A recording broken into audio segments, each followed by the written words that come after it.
Hello. Hola. What is up? What is up? It is our first Zoom interview. Zoom interview. Zoom interview. That's how I'm going to say it. Zoom interview with Haley and Brittany. You went French and Irish at the same time. That was hilarious. That's me trying to be cultured. Just trying to mix all of the accents together. So. Mix them all together. But we are very excited about today because we're interviewing a very special person who has had a small role in the Gabriel's Inferno Part 1. I don't think he shows up, or his name doesn't show up, I think the rest of the books. Does he? I can't remember. I want to say he popped up in Part 3, but I can't remember for sure. I can't remember. Bad interview, people. Bad interview. I know, bad interviewers. We don't know our research. But we obviously know he's in Part 1, so there is that. Yep. But yeah, we're super excited. We kind of think he's not an underrated character. It's just he has such a small part, but he has the potential of doing more and being bigger than what he is. And so that's why we are here, is to help him grow. So, but you guys don't know, I'm Haley. And I'm Brittany. We are originally, well, we still are, TikTok content creators for Passionflix, but now we are like, oh my god, I have like a tickle in my throat. It's not the Rona. Oh my god. It's not COVID. It's not the Rona. Anyway, after my cough attack, geez. We are still TikTok content creators for Passionflix, but now we are known as the Passionista Sisters. We have our own Instagram. You can follow us at Passionistas_sisters on Instagram. We still create TikToks. Sorry, oh my god. Good grief. We still create TikToks, and then now we're doing Zoom meetings and Instagram lives and all this other stuff. So this is what we're doing now. But so super excited about what Passionflix has in store for us. So without further ado, Brittany, we have our special guest, and he's in the waiting room. Ooh. I'm about to let him in. Are you ready? Yep. Pull a Lauren. Pull a Lauren. Okay, here we go. Special guest is here. Are you ready? I'm ready. Let's do this. 3, Pulling a Lauren. 2, 1. Nobody freak out. There we go. Hi. You get. Hi. Hey, Hi. You hear me? Yes, we can. How are you? Hey, how are you? Good. Right. Just letting you know, Brittany and I are sweating. We're very nervous. About what? Because this is our first time ever doing this. So we're like, You guys, this is natural for you guys. No, yes it is. But we are super excited. So happy you're here and with us. I know you're busy, so. This is awesome. I'm glad to have this time with you guys. Seriously. Yeah, so thank you. I like your art piece that you have in the background. It's very nice. I can't take credit for that. That's my sister's.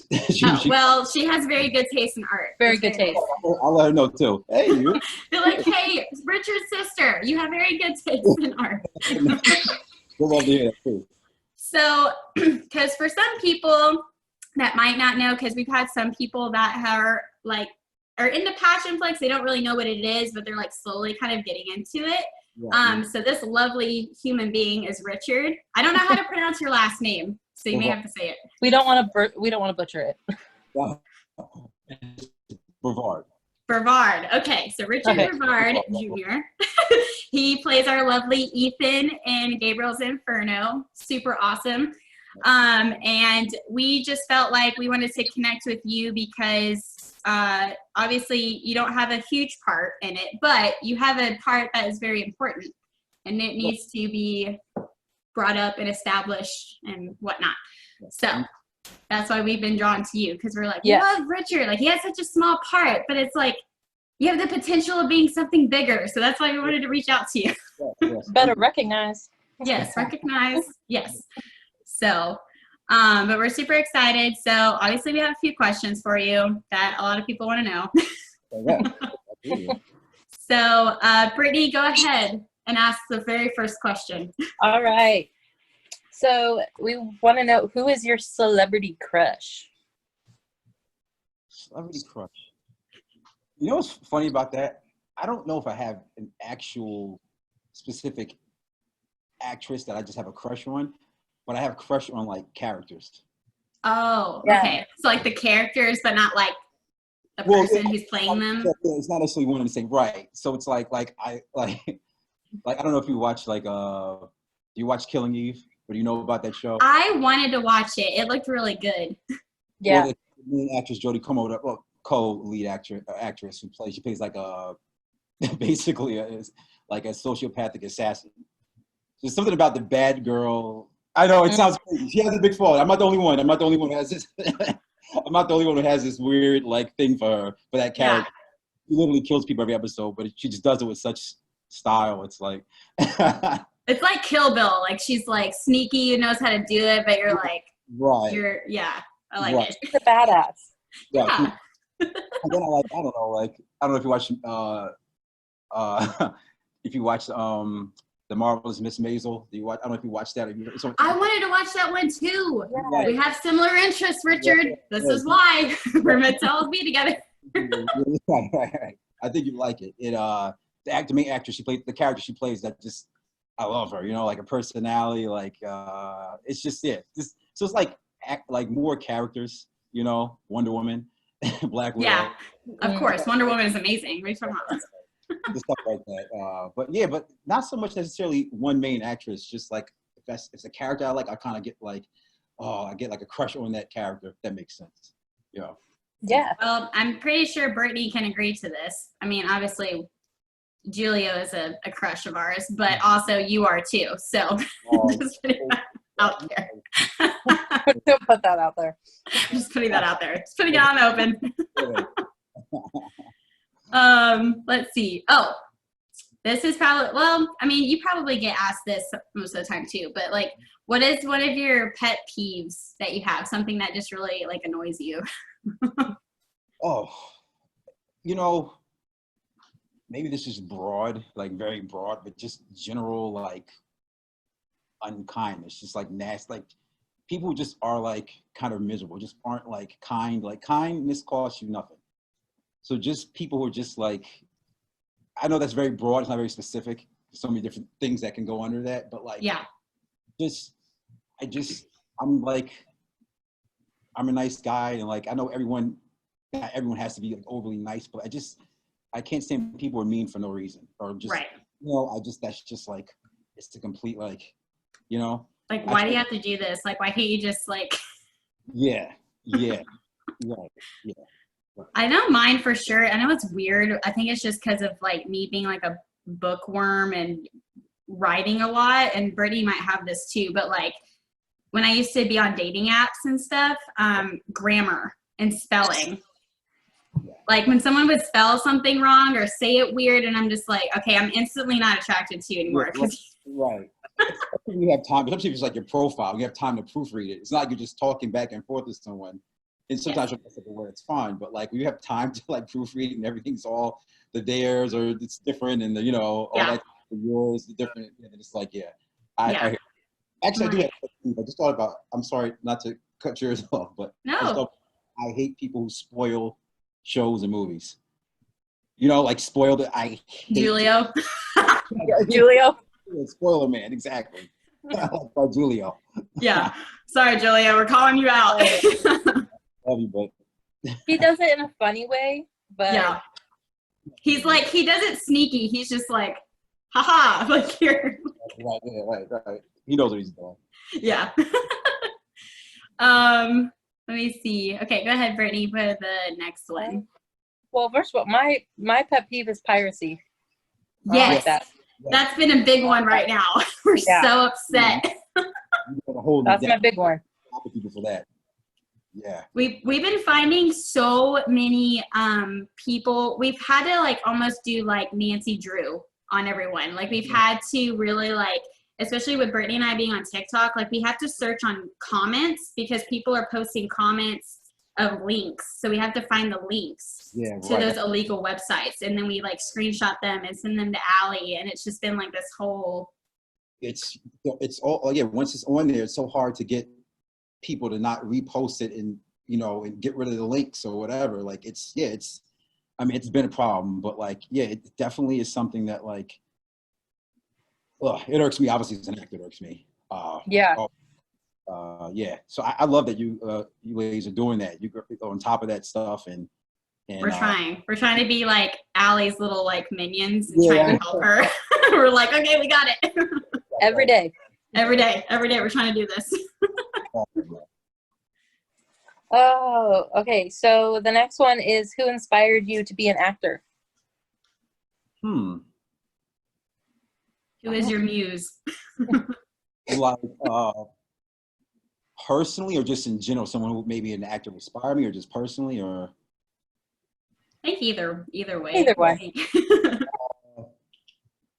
You know, it's funny. I think it's something that, you know, growing up and loving television and loving films, and it's kind of something that, you know, people tell you, oh, you have a good personality, you have a natural, you know, so you hear that a lot. And I took it one year in college, you know, like a small course, but I didn't take it as seriously after that. But then like I kind of like, you know, I started studying film more, and I started being inspired about more like older Hollywood films. And I started getting really inspired by like Marlon Brando and James Dean. And then I love James Dean. I actually have a James Dean tattoo on my back. I love him. That's awesome. All right, that's awesome. Like, so I watched a lot of those films. They got me more in love with like studying it, because I was doing a lot of commercials and stuff before, and I hadn't really had fun. But then I got inspired to actually study. I found a great teacher, and she really got me more passionate, obviously, about learning, always learning, you know. So yeah, I mean, it's more of people telling me like, oh, you have a great personality, things of that nature. But then I fell in love with it just to my natural passion of film. But then I had a great teacher, and it just made me like, she pushed me to really, really pursue it.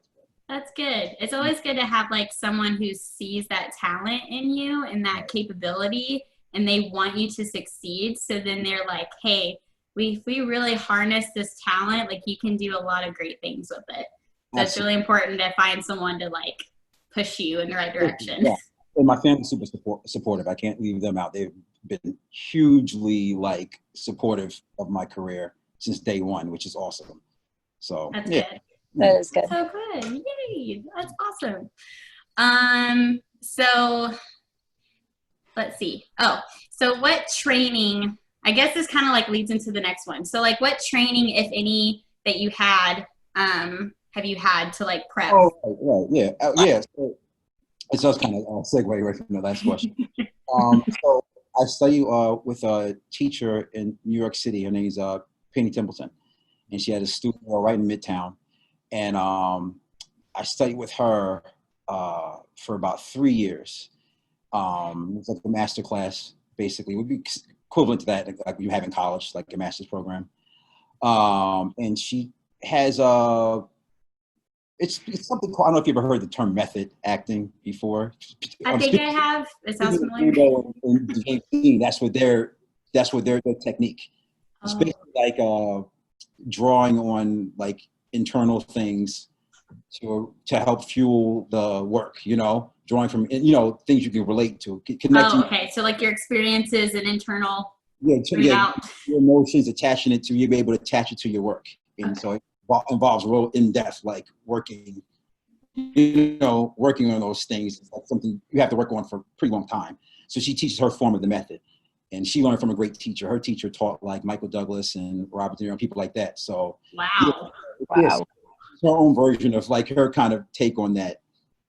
And so which completely changed everything for me, because I didn't have any technique before. And once you start learning these things, it just makes it, you look at the script now, you know what to do. It's not like you're completely like lost. It's second nature now. Second nature now, right. She's the main teacher I study. I've studied some other people on the side. I studied actually a little bit with, I don't know if you ever heard of the actress Melissa Leo.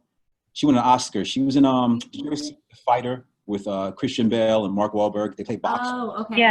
Yeah. And their mother, she won an Oscar for that role. She played their mother in the film. And she's like a great actress. She was also in The Equalizer with Denzel Washington and a bunch of things.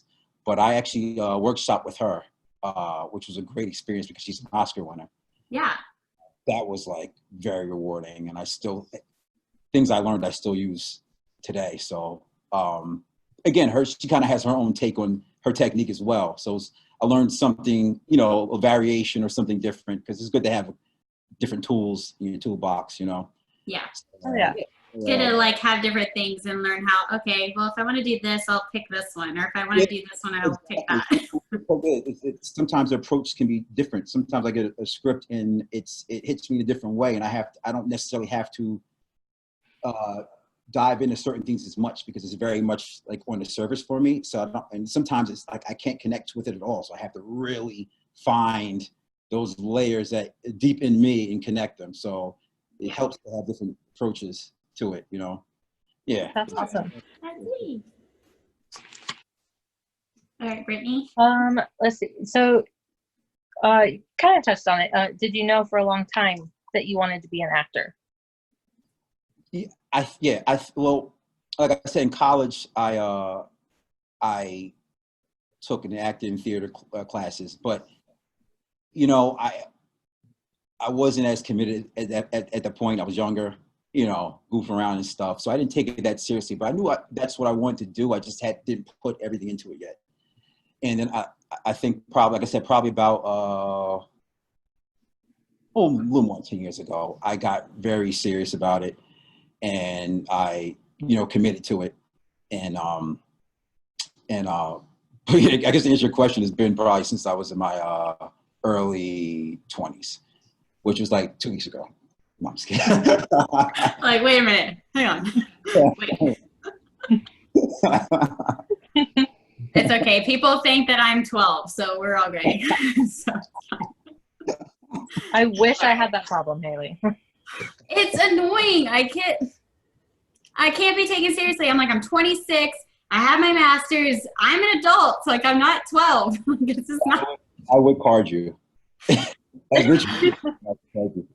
Yeah, I know. That's why I was like, if Brittany and I went to lobby, Ethan would be like, nah, ID. No, no. I need your ID. Thank you. Let's see. Oh, this one's a good one. Can you walk us through what the casting process is like, and then whenever you get accepted or rejected for a role, kind of what you do in that process? Right. Okay. That's a good question, actually.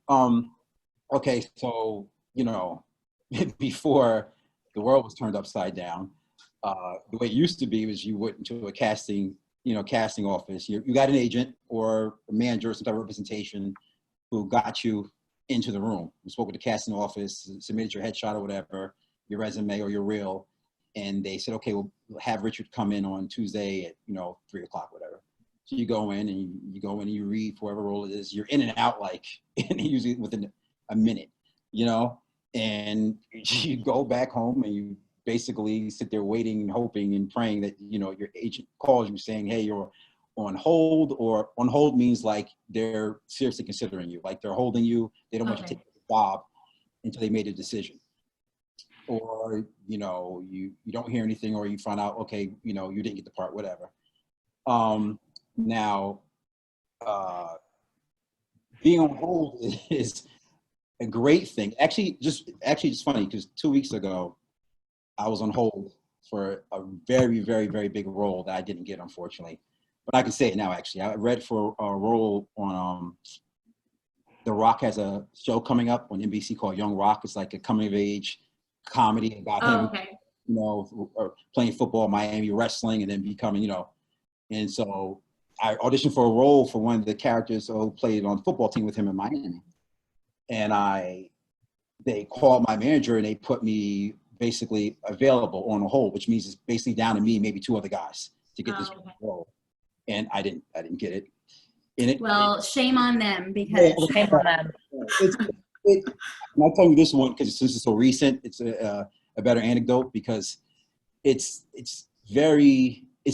like bittersweet because the fact that you're down to like, it was just you and like 2 other people out of probably over 100 who they they looked at their auditions or whatever. It's very like encouraging to knowing that okay, you know what you're doing, but it's also I was this close. This close. Dang it.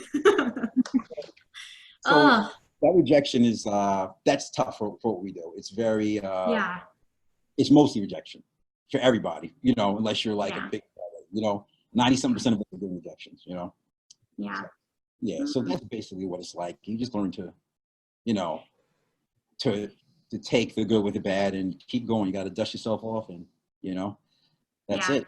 That's just gonna, I mean, to me it's like I can't say from experience. I don't know about you, Brittany, either, like with your life or anything. It's like I've never been rejected for a job. Like I've always gotten one, but I know that if I were to get rejected by it, I'm like, okay, I'll take it. I'll learn from it.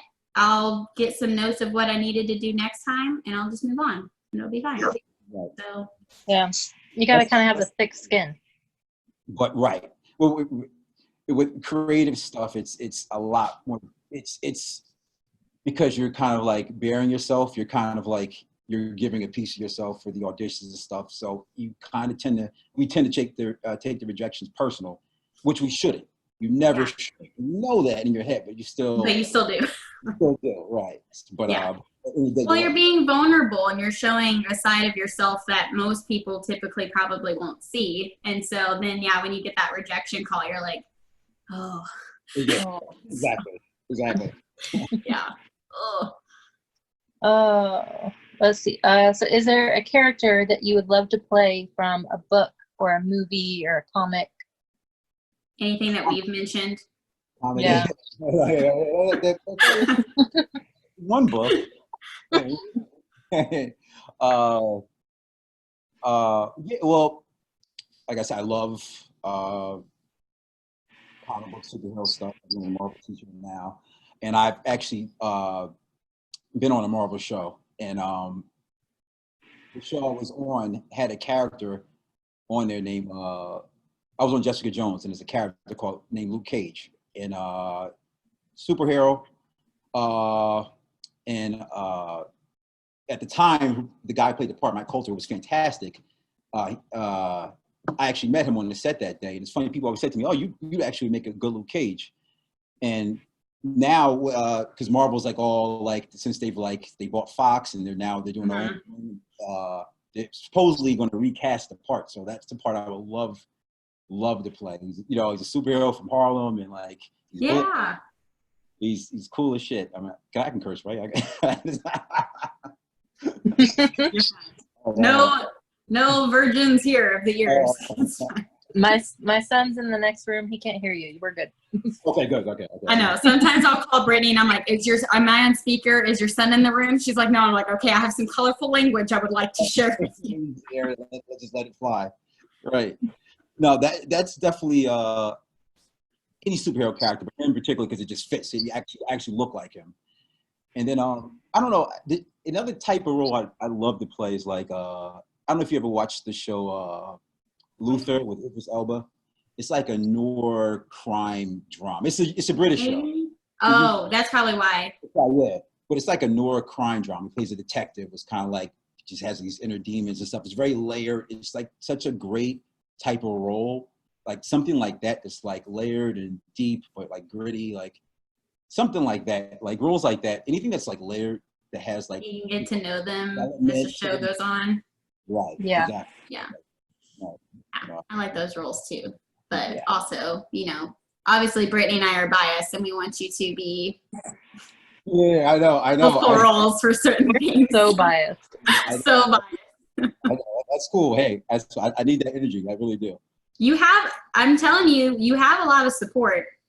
There's not been one negativity comment about us and what we want you to do. So Yeah, I've had a couple people, let's say very close to that material, actually reach out to me privately and give me their blessing. I'll just say that.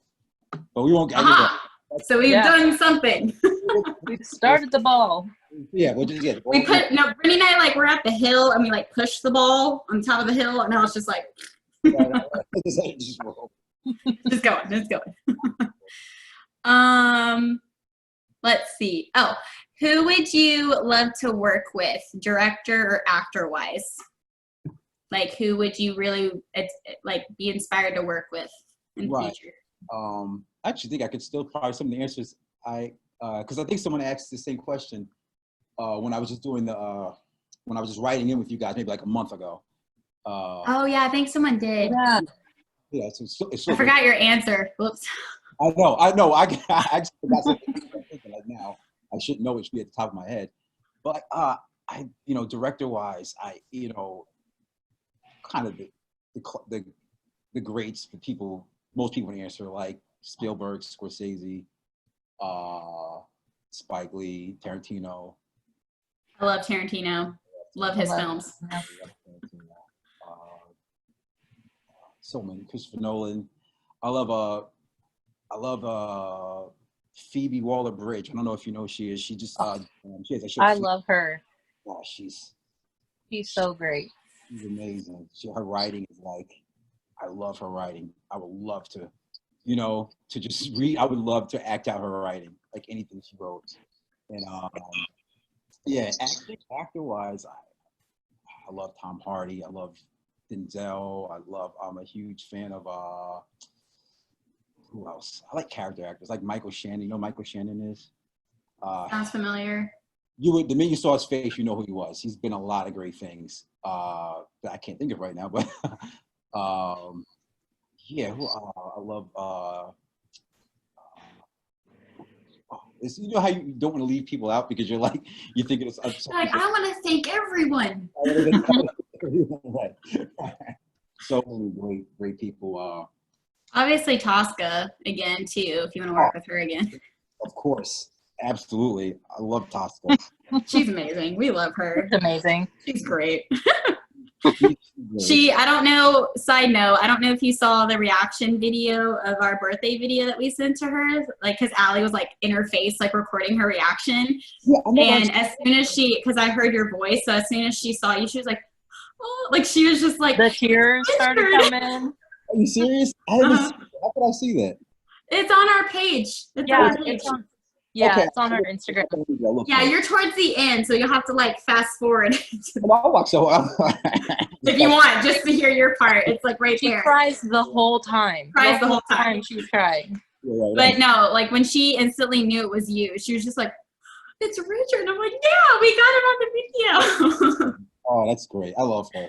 It was awesome. I was like, oh. But then we got excited because we were like, because as soon as because I think I spoke first, she instantly knew who Brittany and I were. And we were like, she knows who we are. I was like, yeah.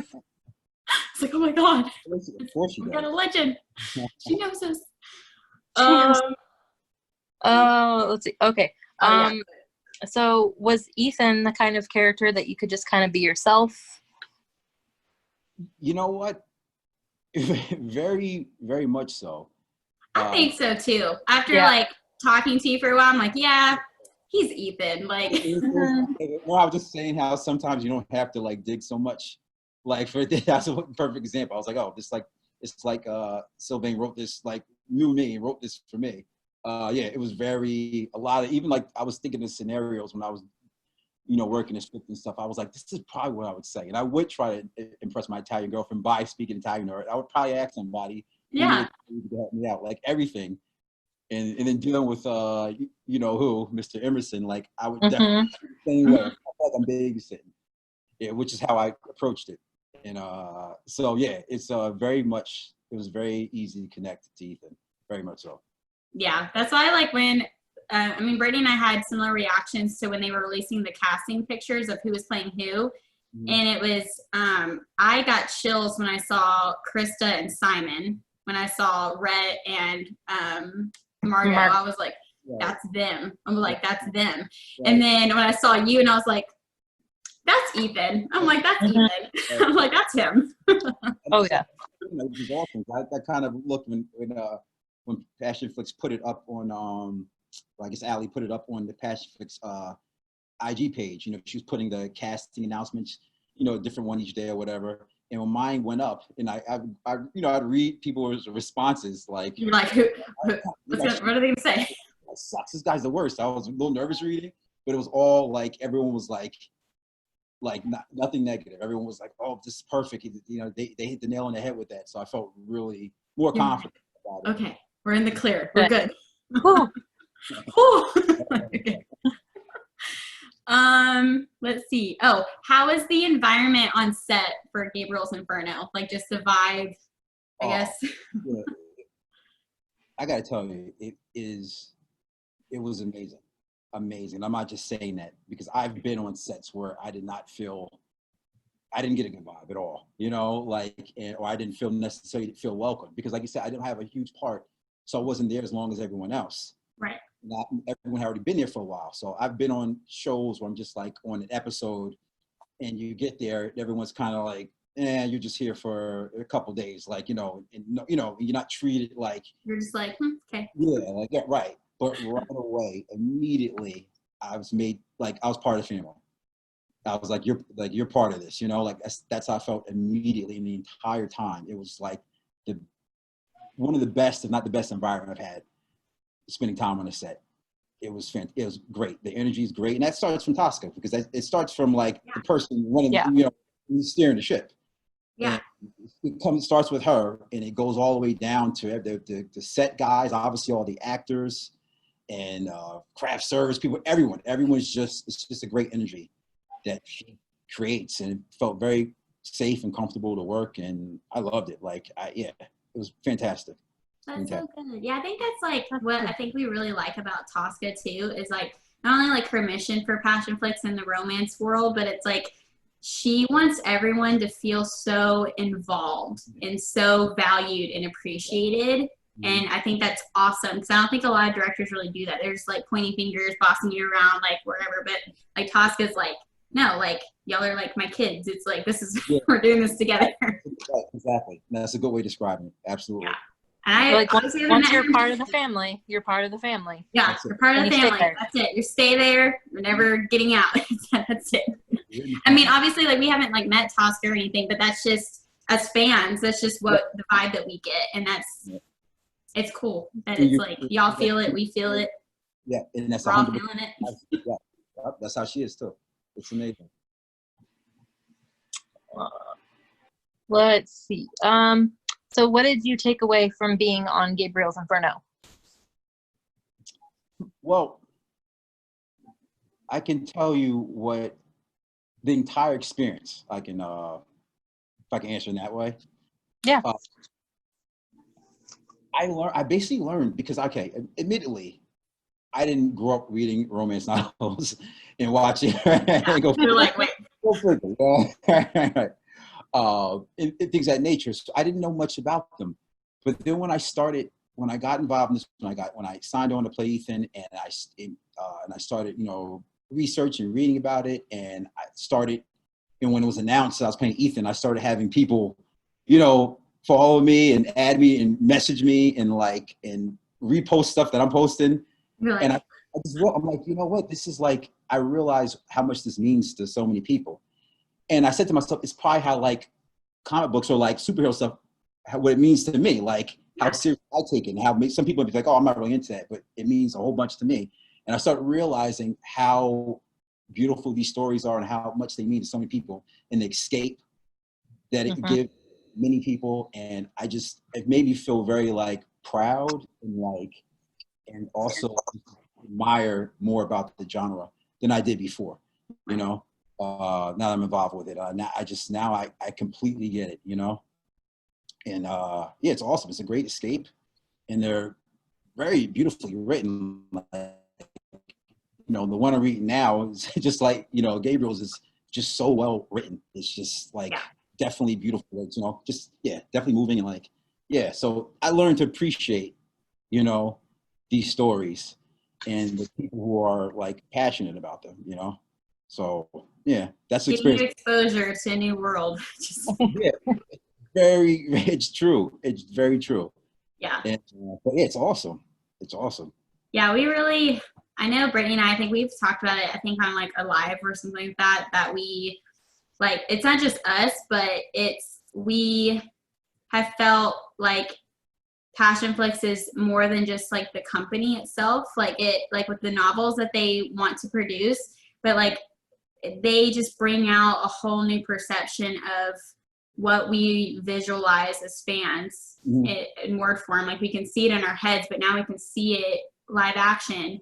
But Right. it's like so many women can tie personal experiences to these novels. Yeah. Like I think I said to Brittany and somebody else, like I know Brittany has her connections too, but like when I read Gabriel's Inferno, it was like I was legit Julia and my ex was Simon. Like I had a Simon. And so when I read that, I like got chills because I was like, this is my life. Like this is weird. And it's just, obviously I didn't have a professor, but but it was but I had a Simon, and I had someone that was manipulative and controlling and could figure out ways to work my mind and all this other stuff. And so many women go through that. Right, And right. it's really brilliant on SR's part to really tie in, like it's not just a romance novel, like he's tying in worldly, lively experiences that people go through all the time. And so it's just, Yeah, there's a lot of grounded stuff in there. You know, yeah. it's not like you said, it's not just this romance world. There's a lot of grounded stuff that obviously you can connect with. A lot of women, unfortunately, can probably connect with. And I think that's a testament to a great story when you can have this escape, but also have these very grounded, real experiences that people can connect to, like you did. And Yeah.